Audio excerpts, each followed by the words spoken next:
énergie qui traverse. Ton basilic, il peut être très, très vert. Et aujourd'hui, et puis, nous sommes quoi, 8h30 du soir, demain matin, tu te réveilles, le basilic est mort. Maintenant, tu te dis, mais qu'est-ce que j'ai fait? Est-ce que j'ai oublié de l'arroser? Est-ce qu'il y avait trop de soleil? Mais en fait, c'est ce basilic-là, au cours de la nuit, a ramassé tout ce qui avait de mauvaises énergies qui circulaient. Ou au cours de la journée, vice-versa. Donc, on te dit toujours, assure-toi d'avoir un point de verdure. Et quand tu as un point de verdure tout près de toi, les oiseaux t'amènent ce qu'il te faut comme médicament. Moi, j'ai vécu une expérience, c'est une expérience personnelle. Ma cour avait commencé à être envahie de ce qu'on appelle en créole liane panier. Ok. Désolée, je ne connais pas le nom français. Mais liane panier, c'est une feuille qui est excellente, qui est très riche en fer. Pas vrai? Donc, excellent pour les gens qui développent des anémies, etc. Et moi, je me battais contre la liane panier parce que c'est très, très, très invasif. Tu sais, donc je me fâchais. Oh, contre la liane panier, ça a sorti. Je me demandais pourquoi j'en ai autant. Pour que je tombe malade et qu'on m'explique que j'ai fait une anémie, une grande anémie, donc il fallait prendre du fer. Donc, tu vois, la nature était déjà en train de me traiter. Je n'avais pas compris. Maintenant, j'ai appris la leçon. Donc, j'observe toujours ma cour. J'observe qu'est-ce qui est nouveau dans ma cour. Quelle autre nouvelle plante médicinale, quelle autre nouvelle plante que je peux consommer qui vient. Et je me dis, c'est en train de me donner un message, soit pour moi, soit pour mon mari, soit pour mes enfants, ou pour les gens qui vivent autour de moi. Ou des fois, même quand j'envoie au marché, je demande d'acheter une feuille. Je ne sais pas nécessairement pourquoi j'ai demandé d'acheter cette feuille-là. Mais quelqu'un peut venir me voir et je me retrouve à faire un bain de guérison pour cette personne-là. Et je dis, oh, j'avais demandé d'acheter telle feuille, parce que je reçois un dicté qu'il me faut telle feuille. Donc ça, ce sont des connaissances, on n'apprend pas ça dans les livres. On peut développer ces connaissances en parlant aux gens, en lisant, c'est très nécessaire de le faire. Mais la base de cette connaissance-là, elle est innée. Elle est innée et elle vient d'une connexion profonde que la spiritualité du vaudou haïtien te donne avec la nature. Plus tu es en harmonie avec ce qui est autour de toi, plus tu comprends. Plus tu es capable de le laisser. Faut vraiment être à l'écoute, faut observer, beaucoup d'observation et méditation et tout ça. Oui. Génial. Est-ce que, je ne sais pas si tu étais présent quand le roi Dagbo Unan est Il est venu en souvenance. Oui, j'étais là. J'étais là. Et je voulais savoir aussi la relation est-ce qu'il y a une relation, est-ce que vous maintenez des liens avec Dagbo ou ce qui se passe en Afrique? Je sais que la sœur Donna et Monsieur FIFA, c'est ça?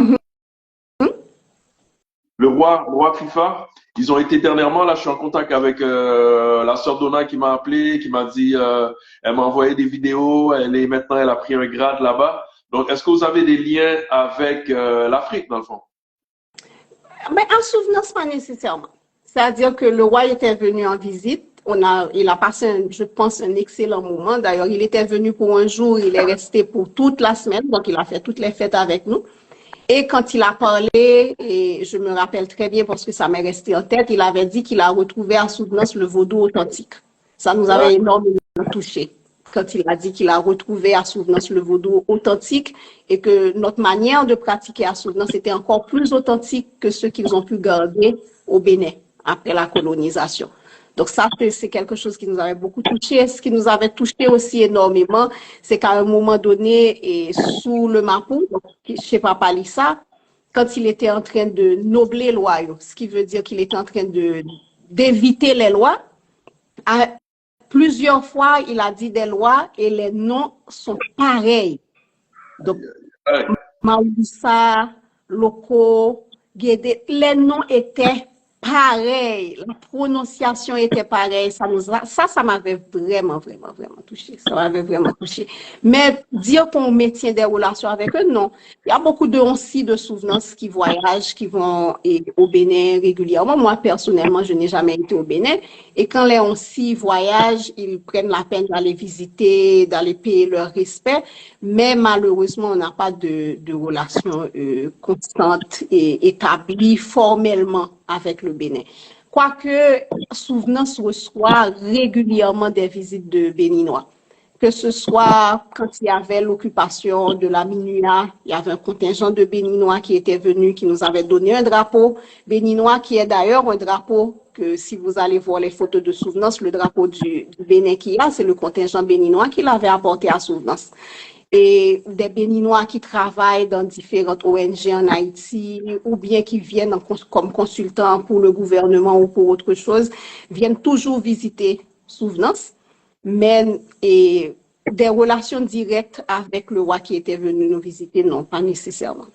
Ça arrive, je suis sûr convaincu que ça va, c'est quelque chose, c'est une question de temps. Oui, bon, de toute façon, c'est chez eux, hein? Et ils sont toujours bienvenus. C'est chez tous les Haïtiens, chez tous les Africains, tous les Béninois, c'est la maison de l'humain, Souvenance. Donc, il suffit de trouver l'humain en soi.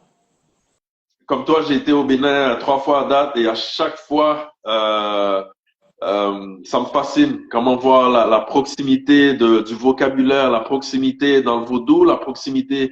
Parce que moi, j'ai rencontré le roi Adda, j'ai rencontré le pontife à Ouida, j'étais à Alada. Donc c'est ça, beaucoup de conversations avec eux et dans le vocabulaire, effectivement. Oui, très proche. Mais on a quand même une particularité que je dois dire, hein, parce que je te dis, j'aime parler du vaudou haïtien. Et on a une particularité. Le Bénin est très bien organisé et très bien hiérarchisé. Donc, il y a un roi du vaudou, padadabada. En Haïti, il n'y a pas de roi de vaudou. Je sais qu'il y a des gens qui essaient de s'organiser comme ça, mais il faut quand même respecter fondamentalement le caractère haïtien du vaudou qui est pratiqué en Haïti, où on te dit que chacun est chef chez soi. Pas vrai? Chaque personne, d'abord, le lakou haïtien se définit d'abord dans la cellule familiale. Donc, chaque famille pratique le vaudou à la manière de leurs ancêtres. Donc, chaque famille est indépendant et chef dans ce lakou familial. Maintenant, ce lakou familial-là nucléaire va s'élargir dans les cours sacrés. Mais dans les cours sacrés, les initiés, c'est-à-dire les onsis de souvenance, peuvent être mambo chez eux, peuvent être ougans chez eux, peuvent être boko chez eux. Donc, ils peuvent aussi avoir leur propre cours, mais ils sont quand même initiés de la grande cour sacrée. Parce que fondamentalement, de la manière dont la colonisation s'est faite, de la manière que l'esclavage s'est établi en Haïti, cette préservation de la spiritualité s'est faite d'abord et avant tout dans la cellule nucléaire familiale. Donc, dans la transmission de parents à enfants. Ce qui donne au vaudou haïtien un caractère non seulement très rebelle, mais aussi très indépendant. Et dans le vaudou haïtien, et je tiens tout le temps à le rappeler aux gens parce que à la fin des fins, tu sais, Pierre, nous sommes haïtiens. Nous ne pourrons jamais effacer la mémoire de ce qui nous est arrivé. Nous nous rattachons à nos racines africaines, tout comme nous nous rattachons à nos racines indigènes ou à nos racines européennes, parce que nous en avons aussi. Nous sommes un peuple profondément mixte et cette mixité nous a donné une particularité dans notre vaudou qui est cette indépendance cette indépendance de pratique. Donc, quand on est dans une grande cour sacrée, on s'en réfère au serviteur, c'est-à-dire à Souvenance, le grand chef, c'est le serviteur de Souvenance, mais cette même personne qui donne une déférence au serviteur peut aussi être responsable de sa cour à elle. Tu vois? Oui, je suis. Et ça, c'est vraiment une particularité du vaudou haïtien. Et je pense que ça a contribué à nous donner notre indépendance. C'est ce profond sentiment de liberté, tu vois, il y a pour moi une compréhension innée de ce que la liberté est, que l'haïtien a, que les peuples qui ont été colonisés et qui ont subi l'esclavage ont, que probablement d'autres qui n'ont jamais subi l'esclavage n'ont pas cette lecture génétique-là. C'est-à-dire, nous avons, pendant des centenaires, nourri ce rêve de redevenir libre. Donc, de reprendre et réclamer notre condition humaine. Et ça traverse le vaudou haïtien. Quand l'haïtien te dit, chef la caille moi, il t'a tout dit. Je suis un chef chez moi. Il t'a tout dit. Absolument. Absolument. Et ça, c'est quand même une différence entre la manière dont les choses sont pratiquées au Bénin versus ici. Ouais. Alors, l'avant-dernière question après ça, Vélina, je te laisse aller. Merci encore pour ton temps. Il y a des questions aussi, je vais regarder après. Je sais que au mois de janvier, il y avait des actions que la communauté vaudou faisait dans le pays. Je me trompe pas? Oui, oui, oui, oui. Oui. En janvier particulièrement, il y a Kava qui est un groupement de vaudouisants au Gonaïves, dont je ne fais pas partie, hein, mais je suis une sympathisante de Kava, qui avait lancé cette grande marche pour les ancêtres et qui s'était dit que le 1er janvier, ce qu'on devrait faire d'abord et avant tout, c'est parler à nos ancêtres, c'est remercier nos ancêtres et surtout leur dire pardon par rapport à comment nous avons traité ce pays qu'ils nous ont légué. Donc, Kava avait lancé cette grande marche en blanc et ce grand rassemblement et fait une belle cérémonie de vaudou sur la place d'armes et des Gonaïves. Et ce sont des appels de plus en plus constants et fréquents en Haïti. De plus en plus des initiés, des vaudouisants, même parfois des personnes qui ne sont pas nécessairement vaudouisantes, reçoivent des messages qui ne sont pas des vaudouvilles, reçoivent des messages où on leur dit qu'il y a cette nécessité de se rattacher à l'haïtien en nous, de se rattacher à la tradition et de reprendre le chemin de la vérité, le chemin de la sérénité. Donc, depuis janvier, il y a eu ce rassemblement-là, mais il y a beaucoup d'autres rassemblements. Par exemple, la semaine dernière, ça s'est terminé et cette semaine, il y avait un grand appel aussi aux jeunes à faire des demandes, à se concentrer, à envoyer des énergies positives, des énergies de guérison et de libération pour le pays. Donc, il y a énormément de travail spirituel qui se fait en Haïti et la parole est de plus en plus libre.